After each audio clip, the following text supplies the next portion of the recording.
à tous, je suis ravie de vous retrouver en cette fin de semaine sur Monaco Info. Voici les titres que nous développerons dans cette édition. Une fois n'est pas coutume, nous débuterons avec du football. Monaco affrontera Marseille dans le cadre de la 34e journée de Ligue 1. Nous reviendrons sur les enjeux de cette rencontre. Retour sur le concert Russie Mon Amour en faveur de l'association Monaco This Is Power. Nous prendrons ensuite la direction du musée océanographique qui proposait différents ateliers à l'occasion des vacances scolaires. Et en fin d'édition, nous retrouverons notre invité du week-end, le directeur de mission de Solar Impulse, Raymond Clerc. Je vous en parlais en titre, dans le cadre de la 34e journée de Ligue 1, Monaco accueille Marseille dimanche au Stade Louis II. L'AS Monaco devra impérativement l'emporter pour rester sur le podium et pour ne pas se faire distancer dans la course à la deuxième place. Les enjeux de cette rencontre avec Dominique Poulain. Après une journée de repos accordée aux joueurs lundi, la semaine au centre d'entraînement de la Turbie a été placée sous le signe de la remobilisation et de l'union sacrée entre les dirigeants, le staff, les joueurs et les supporters. Le discours est toujours le même, seulement nous, et pour changer les choses. Ça, c'est toujours le même discours, ce n'est pas l'autre discours, parce que pour les matchs, les joueurs, je ne vais changer l'équipe, toute l'équipe. Notre effectif, c'est le même. J'ai fait beaucoup de choses bonnes. Et c'est les joueurs qui vont essayer de faire, le changement et gagner les matchs. La déroute subie à Lille lors de la dernière journée, défaite 4-1, a eu de lourdes conséquences. Les Monégasques ont perdu la deuxième place qu'ils occupaient depuis janvier dernier au profit de Lyon. Un sursaut est donc indispensable dimanche soir contre Marseille pour prendre 3 points dans la course à la deuxième place. On a 5 matchs, c'est 5 finales, même si on n'est plus deuxième. Si on gagne tous nos matchs, eh ben, on a encore notre destin entre nos mains. Donc voilà, faut s'investir un peu plus encore parce qu'il nous reste 5 journées et ça va être les plus difficiles peut-être depuis le début de l'année. Au soir de la 27e journée, Monaco comptait 10 points d'avance sur Lyon. 6 journées plus tard, les Lyonnais ont repris 10 points aux Monégasques et dans le même temps, Monaco n'a pris que 6 points sur les 6 derniers matchs. On a toujours un creux dans la saison. On a vu Lyon à un moment donné aussi a eu quelques difficultés. Voilà, c'est un ensemble de choses. Donc il faut relever la tête et collectivement faire encore un peu plus, chacun un peu plus. Parce que si on en est là, c'est qu'à un moment donné, on a peut-être oublié certaines choses. Donc tout le monde doit faire un petit peu plus. C'est jamais facile de jouer une équipe qui est moins bien.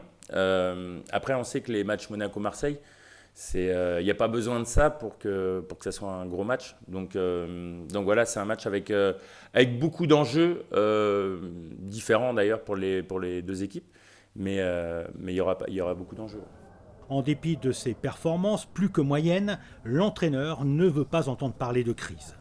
Je crois plus au nouveau moment parce que le foot c'est ça. Donc la crise. Parce que la crise toujours c'est pour les équipes qui n'est pas habituées à perdre. Sinon tu parles, c'est la crise maintenant à Paris, c'est la crise à Barcelone, c'est la crise à Monaco, c'est la crise à Chelsea. C'est pas ça.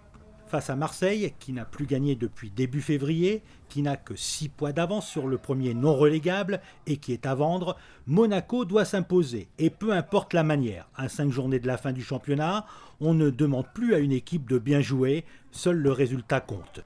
Alors ça me fait rire le fait de dire de bien jouer, parce qu'on nous a critiqué énormément cette année sur le jeu. Aujourd'hui, il faut gagner. Donc qu'on joue bien ou qu'on joue pas bien, pour moi, c'est pas très important. La seule chose importante, c'est les victoires. Les cadres tels que Toulalan, Subasic, Carvalho, Radji ou encore Moutinho doivent être les premiers à sonner la révolte. Ils sont appelés à inverser le courant. Dans le cas contraire, Monaco court le risque de rater son objectif, celui de se qualifier directement pour la Ligue des Champions sans passer par le tour préliminaire, ce qui serait une première sous l'ère Ribolovlev. Coup d'envoi de Monaco-Marseille dimanche à 21h. Dans le reste de l'actualité, Vous pouvez le découvrir sur ces images, le prince Albert II a visité le salon Top Marque. Nous vous avons dévoilé dans notre précédente édition les modèles phares de cette année. Le prince souverain a quant à lui parcouru les allées à la rencontre des différents exposants. Le salon est présent en principauté depuis 13 ans maintenant. Un mot de culture avec le concert Russie Mon Amour donné au profit de l'association Monaco This is Power au Théâtre des Variétés. Le récit de Mélodie Schum sur des images d'Olivier Bonello. Au Théâtre des Variétés, l'association United Republic of Art a organisé un concert caritatif au profit de la maison d'Amélie. Russie Mon Amour a réuni les solistes de Monte-Carlo et la mezzo-soprano Sandra Sainte-Mila, particulièrement impliquée dans ces initiatives. Les concerts de United Republic of Art vont apporter un soutien à la réanimation de l'hôpital Enval. On a déjà commencé les 3 concerts précédents étaient au Centre universitaire méditerranéen. On a fait Russie Mon Amour. On va le refaire maintenant pour le public monégasque et au profit entièrement de la maison d'Amélie. Donc chaque centime qui va venir ce soir, c'est pour le bon fonctionnement de ce centre d'accueil qui a été créé par Monaco This is Power et qui a été inauguré par le prince souverain et il est présidé par le prince souverain de Monaco. Les solistes de Monte-Carlo qui accompagnent Sandra Mila, nous avons rencontré pour la journée internationale des droits de l'enfant. Nous avons décidé de travailler ensemble régulièrement pour ce genre de projet, de concerts caritatifs. Depuis 2007, l'association Monaco This is Power œuvre pour le bien-être des familles souffrant de handicaps mentaux ou d'autisme. La maison d'Amélie a été fondée sur cette même volonté. La maison d'Amélie, c'était un projet qui nous tenait à cœur depuis le début de la création de l'association et que nous avons réussi à construire et à ouvrir en juillet 2013. Et l'objectif était de prendre en compte les besoins des familles qui sont parfois désarçonnées face à la problématique du handicap, à la difficulté de la gestion de leurs enfants en général, ça peut être aussi également les fratries. Et c'était de leur créer un lieu qui leur est dévolu, un lieu pour ces jours de répit. Ces concerts caritatifs sont régulièrement organisés. Ils permettent à Monaco This is Power de mener de nombreuses actions en principauté. Le musée océanographique célèbre l'art des peuples de la mer. À l'occasion de cette nouvelle exposition, le public a pu participer à une série d'ateliers durant les vacances scolaires. Mélodie Schum, Alexandra Paolini et Louis Borgia y ont participé. Voyez leur reportage. Pendant les vacances, le musée océanographique de Monaco propose d'aller à la rencontre des peuples d'Australie et d'Océanie. Tabanaba, la plus grande exposition de ce type en Europe, est aussi destinée aux enfants. Ce qu'on peut apprendre aux enfants, justement, c'est la diversité culturelle, la diversité des expressions artistiques, le rapport à l'eau, le rapport à l'océan, le rapport aussi à l'océan par rapport aux questions actuelles d'environnement, comme par exemple toute la première partie au rez-de-chaussée sur les ghost nets, où les aborigènes ont utilisé des filets dérivants, des choses récupérées, auxquelles ils ont ajouté aussi d'autres matériaux pour créer des œuvres pour nous alerter sur la protection des océans, parce qu'on est tous concernés par cette protection. C'est une question culturelle et scientifique. Une visite guidée, un jeu de piste, une initiation à la culture aborigène, tout un parcours pour comprendre cet amour de la mer que partagent les cultures, même les plus éloignées. Alors, on va essayer de retrouver celui-là. Alors là, il y en a plein à trouver. Oui. Partie de la pirogue. Ça, c'est une pirogue ou pas? Ça doit être ça, une pirogue. On a conçu un programme pour nos visiteurs qui a pour but de les émerveiller, les faire voyager et leur faire découvrir cette culture qui est très éloignée géographiquement de nous, mais qui côtoie nos intérêts pour les océans, nos connaissances et voilà, l'envie de les protéger. Donc on a mis en place une visite qui est pour tout le public qui rentre dans le musée, qui est proposée chaque jour à la même heure, à 14h15. Et pour les enfants, des activités qui sont un peu plus ludiques, parce qu'on leur propose soit à travers un jeu de piste, d'apprendre à approcher une œuvre d'art, parce qu'en effet, tout autour de nous, on a des œuvres magnifiques et qui nous amènent toujours un message par rapport à la beauté des océans et par rapport aussi à leur fragilité. On a cherché des choses qu'il y avait sur des images et on a répondu aux questions. On a lu les totems et c'est tout. Et ça vous a plu? Oui. L'exposition Tabanaba est à découvrir jusqu'au 30 septembre 2016. Après 9 mois d'attente à Hawaï, l'avion à énergie solaire Solar Impulse s'apprête à redécoller pour sa 9e étape. Je vous propose donc de retrouver notre invité du week-end. Il s'agit du directeur de mission, Raymond Clerc. Bonjour Raymond Clerc, merci de nous avoir reçus ici à la Mission Room de Solar Impulse. Alors est-ce que pour commencer, on pourrait revenir sur ce qui s'est passé il y a 9 mois? Vous avez atterri à Hawaï, c'était le vol le plus long, on va dire le plus périlleux peut-être même, 5 jours, 5 nuits 117 heures. 117 heures de vol entre Nagoya au Japon et Hawaï, où André Borschberg a atterri en battant les records de durée. Et effectivement, jamais un pilote seul n'avait piloté un avion sur cette durée-là. Donc on était tout contents. Et puis très vite, le lendemain déjà, on a appris qu'il y avait un petit problème avec les batteries. C'est-à-dire, on avait vu le problème avec les batteries pendant le vol, qu'elles chauffaient, mais on ne pensait pas qu'elles étaient endommagées. Ceci dit, le lendemain, ils nous ont dit elles sont endommagées, on va probablement d'abord devoir faire un vol d'essai, puis après on a dit non, on ne pourra même pas, elles sont trop endommagées. Ce souci de batterie, oui, vous a donc empêché de reprendre immédiatement le tour du monde. Oui. Qu'est-ce qui s'est passé concrètement? Alors, bien sûr qu'on a dû analyser pourquoi on avait eu ce souci de batterie et paradoxalement, elles étaient trop isolées. Donc, parce que les batteries, quand on va à très haute altitude, il fait très froid et il faut les protéger. C'est la même chose avec votre téléphone portable. Quand vous êtes à ski, il est déchargé plus vite. Alors, les ingénieurs avaient fait une bonne isolation pour ces batteries, mais trop. Donc, ce qui a été fait suite à cette analyse et quand on a vu les résultats, on a développé un système qui permet de ventiler les batteries, donc de les refroidir pendant le vol. Et c'est le pilote qui a pour chaque moteur, donc pour chaque paquet de batteries maintenant, un levier pour ouvrir ou fermer des volets d'aération. Et on contrôle depuis Monaco, on contrôle les températures pour les garder dans les valeurs nominales. Et qu'est-ce qui s'est passé durant ces 9 mois? L'avion était positionné à Hawaï. Oui.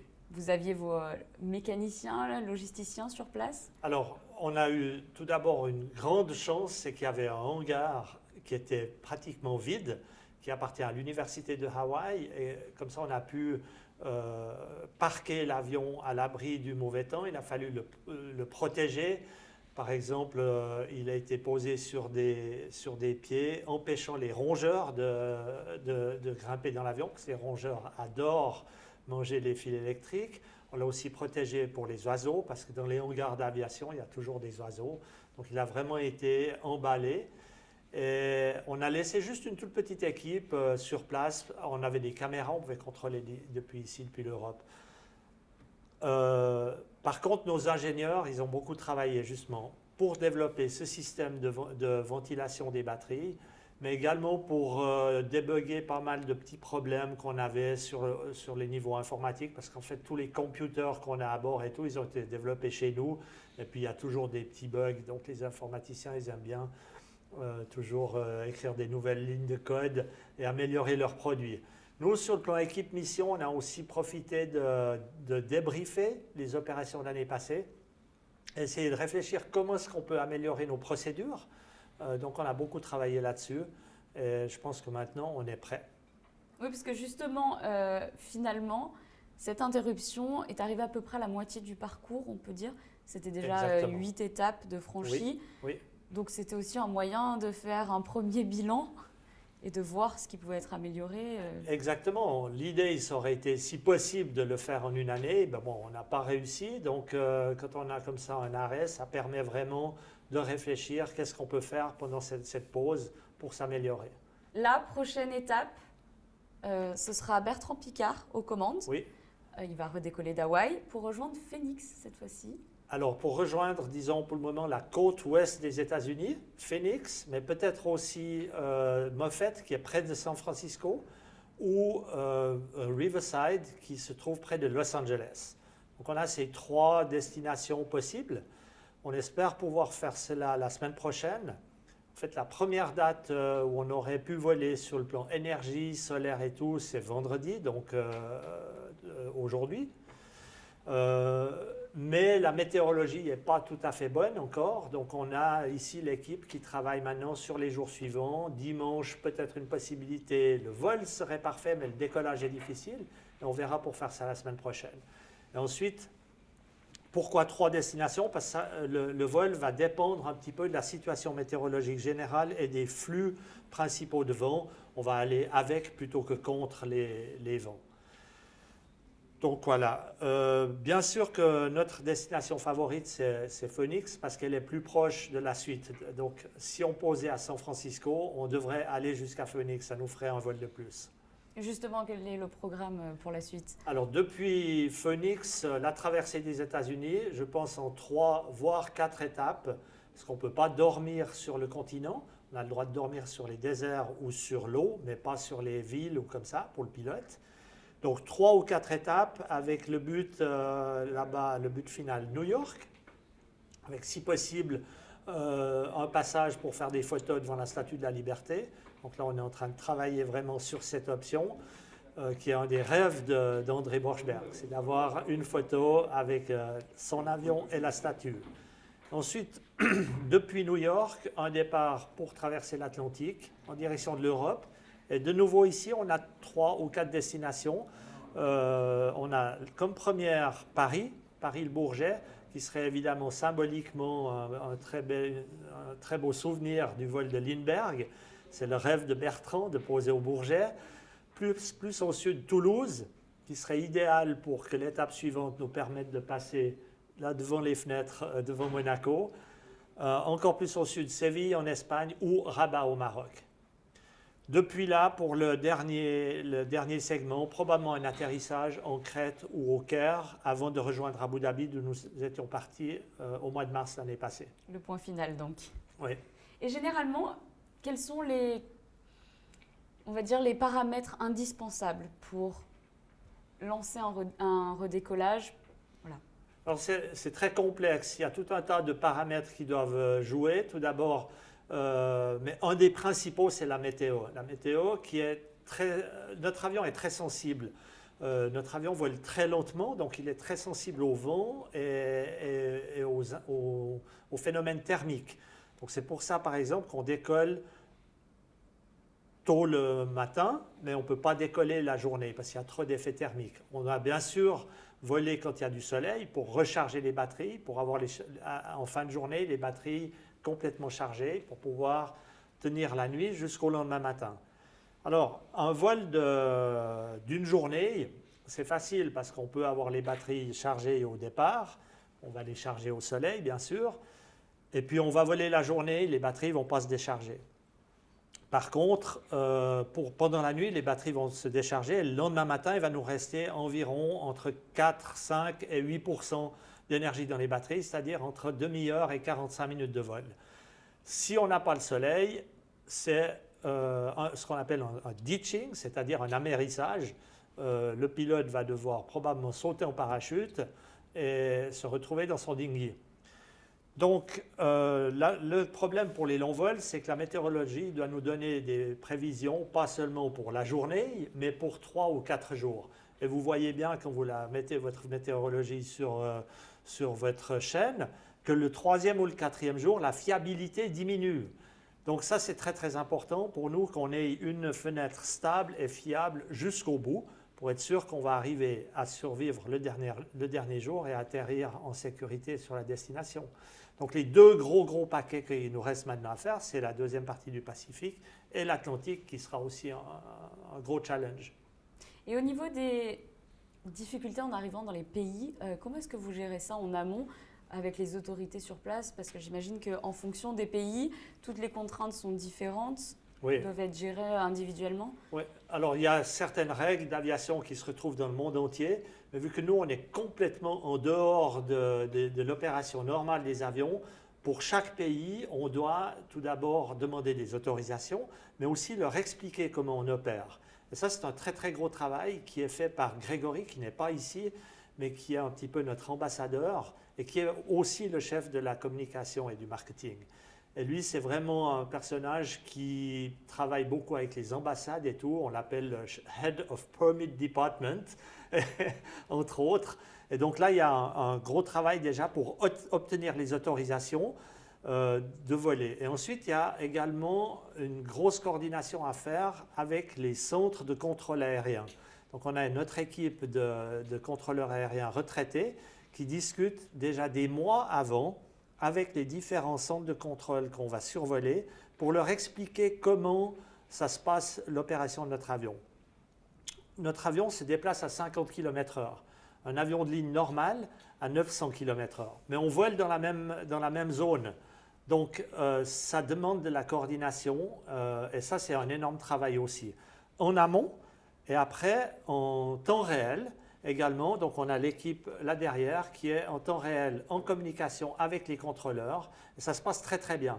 Et en fait, en général, les contrôleurs, au début, ils sont un peu frileux. Ils se disent « Oh, ça va être difficile ». Et quand ils ont l'occasion de participer au vol, éventuellement même de parler aux pilotes, ils sont tout contents et on reçoit des messages après, c'est super, on a pu aider la mission, donc ça se passe très très bien. Généralement, oui, vous avez des bons retours de l'aviation en général, du monde de l'aviation. Tout à fait, oui, tout à fait. On a vraiment des très très bons retours et ça c'est quand même aussi important pour les pays qui nous restent à survoler, qu'ils sachent qu'on n'a pas créé des gros problèmes. Les problèmes, on les crée quand on arrive sur un aéroport parce qu'on bloque une piste pendant environ 30 minutes, mais les directeurs des aéroports et tout acceptent cette contrainte pour avoir, je dirais presque, le privilège de nous accueillir. Oui, parce qu'il reste assez rare finalement. Voilà. Il n'y a que quelques étapes. Oui, mais on a reçu, là, avec tous les aéroports pour lesquels on discute, on a reçu des message initial d'un directeur. Nous serons heureux de participer à l'histoire de l'aviation. Donc c'est fantastique. Ça prouve bien que, voilà, à l'heure actuelle, avec les différentes étapes que vous avez déjà franchies, accomplies, est-ce qu'on peut dire que vous avez réussi votre premier pari, qui était de prouver que l'énergie solaire aujourd'hui fonctionne et est utilisable? Tout à fait. Donc, le premier pari de pouvoir faire cette traversée de 5 jours, 5 nuits, elle prouve que le concept est juste. La suite, maintenant, vous savez que ce projet, c'est vraiment un projet de communication, de communiquer sur les énergies renouvelables, promu en ce projet donc d'André Borschberg et de Bertrand Piccard, qui ont d'ailleurs fait une grosse participation à la COP21. Et c'est sûr que plus on opère en traversant les États-Unis maintenant, ça va permettre aussi de communiquer, de parler de ça. Et ensuite en Europe encore. Donc le message continue à être porté par nos opérations. Oui, chaque pays franchi rassemble de plus en plus de monde à Exactement. votre cause. Oui, tout à fait. Écoutez, merci beaucoup en tout cas. Cette rencontre touche à sa fin. Merci de nous avoir reçus ici dans la Mission Room. Avec plaisir. Merci à vous. Ce journal est à présent terminé. Je vous propose de nous quitter avec les prévisions météo de ces prochains jours. Je vous dis quant à moi à très bientôt sur Monaco Info. Découvrez la météo avec Eclectic. Galerie, intérieur design, art and gifts. Samedi, le ciel sera voilé tout au long de la journée. Les températures seront douces avec 15 degrés dans la matinée et 20 degrés dans l'après-midi. Dimanche, le soleil se fera discret dans la matinée. Les températures seront clémentes. Il fera jusqu'à 18 degrés au plus chaud de la journée. Le début de semaine commencera avec un temps agréable. Le soleil sera largement présent sur l'ensemble de la journée de lundi. Et finalement, mardi, prolongement de la période de beau temps. Il fera entre 14 et 19 degrés. Vous avez découvert la météo avec Eclectic. Galerie, intérieur design, art and gifts.